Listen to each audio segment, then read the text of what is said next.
Hello gentlemen, I am Vitold, and in this comparison we've got some of the most powerful motorcycles in the category. A KTM 1290 Super Adventure S and a Ducati Multistrada V4 in the S variant, so V4 S. I've analyzed them both head to head. In the end I'll tell you which one out of these two I would buy myself if they were the only choices on the table for me. And I need you to know that I've ridden all big adventure motorcycles and I currently do not own a Multistrada nor a 1290 Super Adventure, so I can be completely open with you guys. I'm also not cooperating with any manufacturers nor dealers and only have interest in sharing with you my unbiased and my own personal experiences. So let's get into it and start with the first, and that is engine and performance, where we've got a 4-cylinder V-shaped engine of a Ducati with 1158 cubic centimeters of displacement against a 2-cylinder also V-shaped engine of a KTM with 1301 cubic centimeters of displacement. So Ducati has got more cylinders,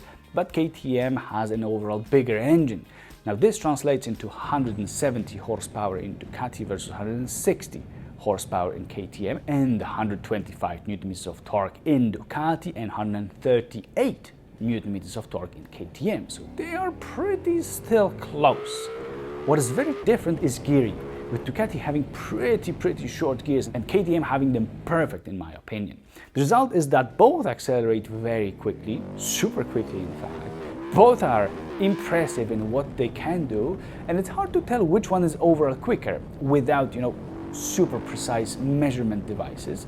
But what I know is which one I feel is quicker, the way I can use a bike as a normal rider, and that's KTM. On a Multistrada V4 S, whenever I would start enjoying the pull of the bike at higher RPM, it would immediately want me to switch a gear to the next one, and even with a quick shifter, there's a certain slowdown when doing so. KTM can also have a quick shifter, but thanks to more torque and better gearing, you can actually enjoy that pull for longer without interruptions for gear changes that often and that quickly. And I totally love that. This engine is also more flexible overall, which also helps to enjoy the ride. So KTM deals with lower RPM better than Ducati, and it doesn't choke as much as that one. And I really enjoy riding the 1290 because of its powertrain. That's a huge thing here in this bike. Neither of these has any annoying vibrations where you would not expect them. Of course, at high RPM they do vibrate just like any other motorcycle, and that's normal. What is not normal is heat management of Ducati, which struggles to keep you cool, to keep itself in the first place cool, and not put your leg on the fire. I mean the left leg in this case, whenever you stop at traffic lights. They've implemented 2 cylinders deactivation system in the Ducati, but that is not fixing the issue entirely. Now in a KTM you won't have to deal with that, as the bike gets rid of the heat much better and it simply doesn't direct it into your left tire nor the right tire. So yeah, KTM feels to me more competent and significantly in this case more enjoyable to play with when it comes to its engine, and it is the winner in this category. The next one is handling. Ducati is fine in low and high speeds.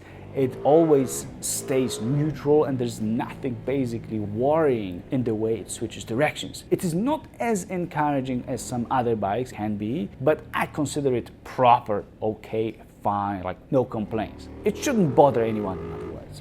KTM isn't that great here. At low speeds, it is hard to make it right precisely and it feels not that easy to control overall. For city riding, I would prefer to be on a Ducati, period. However, 1290 Super Adventure in the R version, as a fun fact, is absolutely fantastic at low speeds. Then getting back to the S version, at higher speeds, both bikes deal fine with changing directions and staying on course, both Ducati and the KTM SAS. I believe Ducati has a slight edge over the KTM with the ease in following your command. KTM just feels, let's say, more top heavy and harder to make go where you want it. It fights you a little bit more. Ducati always feels more nimble to me, and so it wins in this category. Moving on to the third area, and suspension. Here we've got 2 competent bikes with electronically adjustable suspensions. Now, Multistrada brings auto leveling to the table, while KTM can have an additional pack that gives it an anti-dive system that indeed does something that the bike doesn't dive as much when comparing to, for example, Multistrada in this case, and also other bikes in the category, and that's a plus. When it comes to adjustment, I feel that KTM can give you a larger range and allows you to make it to make itself more comfortable in terms of ride. It becomes pretty plush and nice to ride for long, even on more rough roads, than Multistrada, which seems to be on a bit of a stiffer side here. KTM comes with 22.4 centimeters of ground clearance and Ducati has 22 centimeters, so still very much comparable.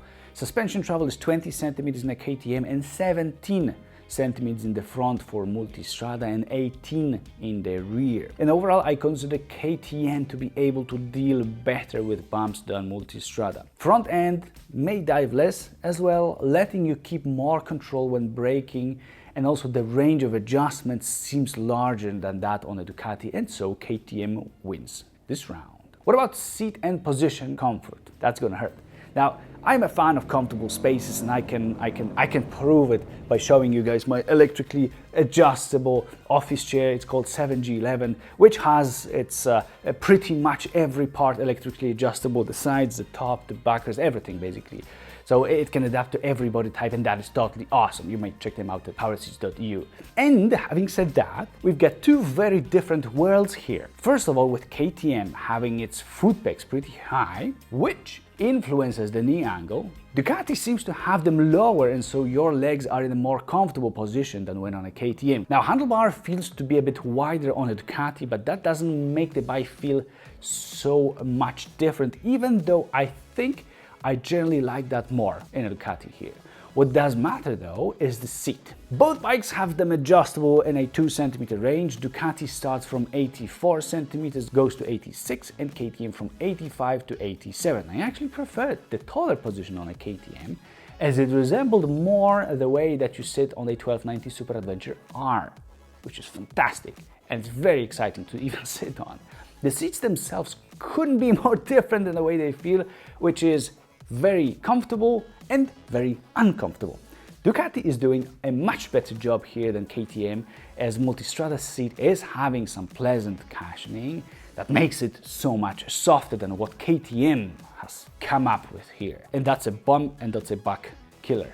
And I didn't want to stay on it for more than 1 hour, and getting off the bike after that time, that was a great relief. Ducati gets a big win here, and KTM needs its seat replaced for sure if I were to ride it every day, in my case at least. Now, wind protection. And here I cannot assess KTM, as it came with an accessory short windshield from an R version that does basically nothing in protecting you from the windstream. So let's focus on height adjustment then. In both bikes it works fine, but Ducati seems to give you a quicker way of doing that, simply by grabbing a lever with a release mechanism that you can use with either of your hands. KTM is fine too, and you may also use one hand. It just takes a bit longer, as you've got to turn one of the two knobs. They also start working harder if you don't properly clean the mechanism after time, if you get some sun, if you get some dirt there.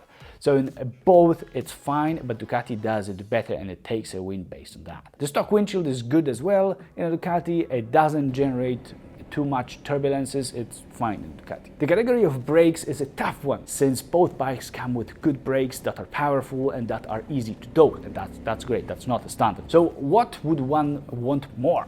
There is one thing actually, and that's the feeling of control when braking. So since I believe that both brake systems are equally awesome, let me mention that anti-dive system on a KTM, which helps keep the bike more flat when using the front brake. And this makes you more confident when braking, and also allows for more precision when steering while you're braking, also better grip in the rear. And that's all great, and I believe that it may take the KTM lead here and score a victory in this category. The next one is drivetrain, and since both bikes can only have chain drive, there's nothing basically to talk about, and let's call it a draw with no winners and also both losers. Then in the topic of fuel tank, KTM comes with 23 liters while Ducati offers 22 liters in the Multistrada V4 S, but there's a new Multistrada V4 Rally that is equipped with a 30-liter tank, so like BMW R1250 GS in the Adventure version, and the Triumph Tiger 1200, and an Explorer trim of a GT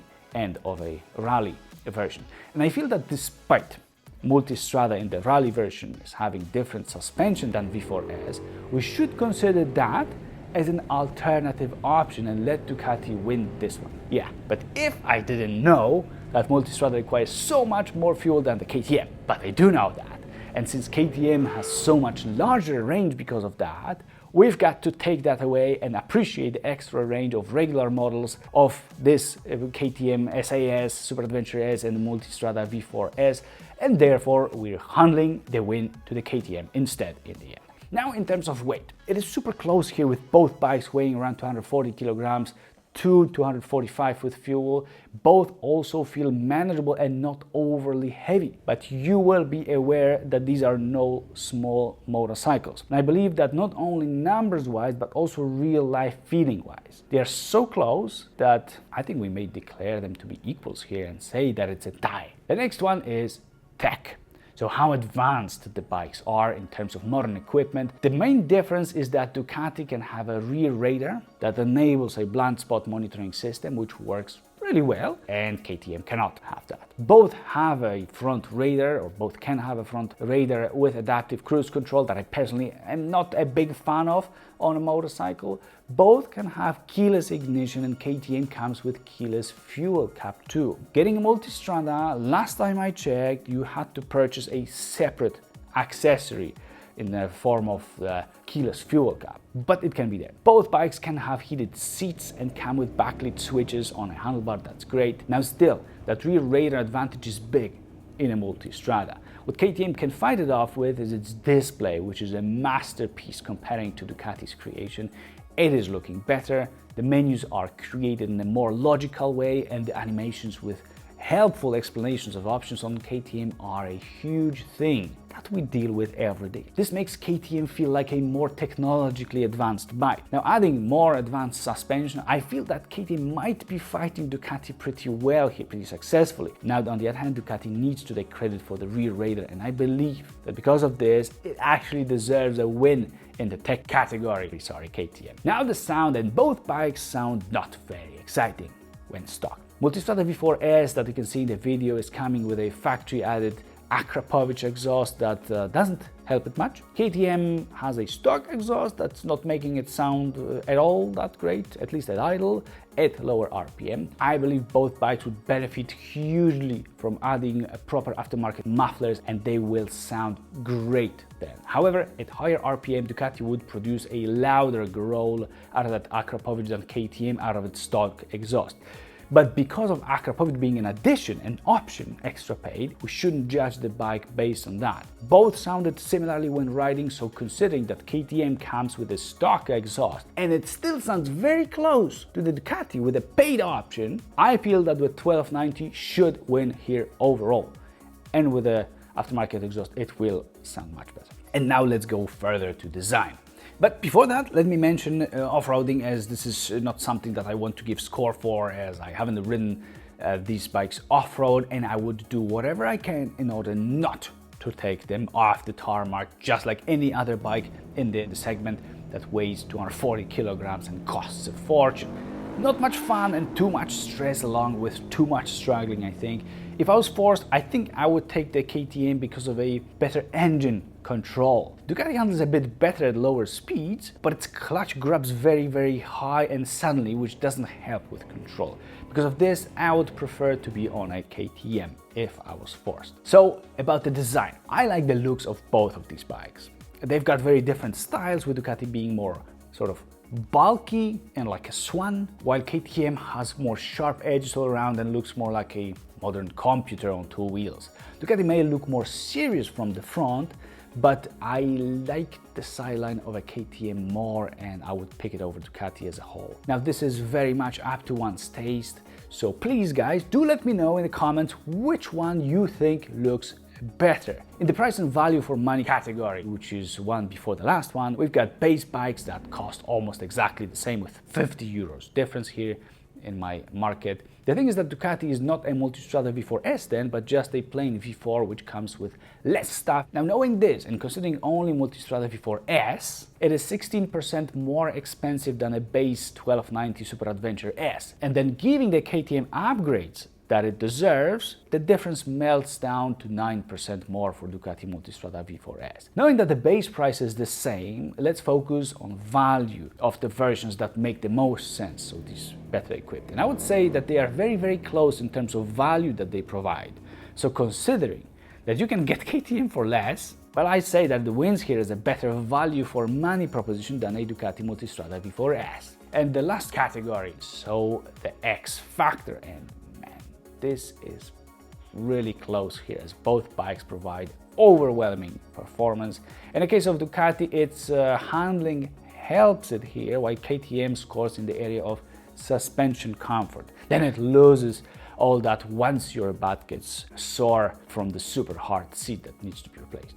Still, it's KTM, I think, that makes me more excited when I accelerate. So knowing that this is where most of the excitement comes in both of these bikes, I'm giving it the X Factor win. So to sum up everything, KTM wins in engine and performance, in suspension, brakes, fuel tank, sound, price and value for money, and the X Factor.